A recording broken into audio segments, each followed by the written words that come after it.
So this is the Dyson Cancer Centre at the Bath Royal United Hospital. It's got a lovely light feel to it. And this is the magnificent atrium. It's an uplifting space. I mean, emotionally, both my parents died far too young of cancer, so I've always been keen on supporting something that either treats cancer or does research into cancer.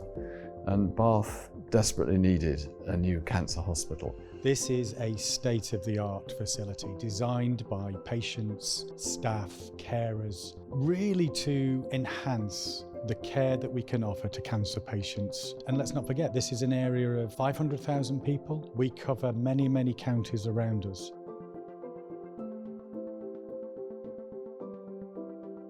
It's been really impressive going around seeing all the kit, and all that is here in one place. A person going through a cancer journey at every single point undergoes a lot of stress. I think this building is going to make a huge impact on patient morale and patient experience. There's so much light, there's so much art in it.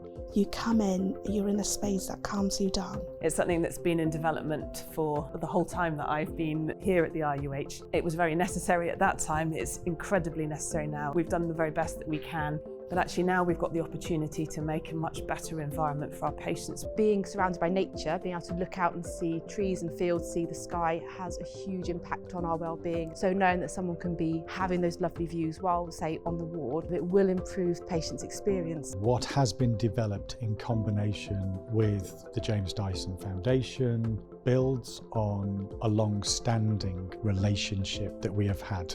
If we think about the neonatal unit, once that was up and running, we then got into a position where RUHX started to think about how it could bring it to life, this cancer centre. And with Sir James and Deirdre as our patrons, this has really brought what we have and what we're sitting in now. Well, I hope that actually no one ever comes to it, but at least if they come here, it's a really wonderful and uplifting environment. And so it's wonderful to be able to help Bath by having a very efficient cancer centre.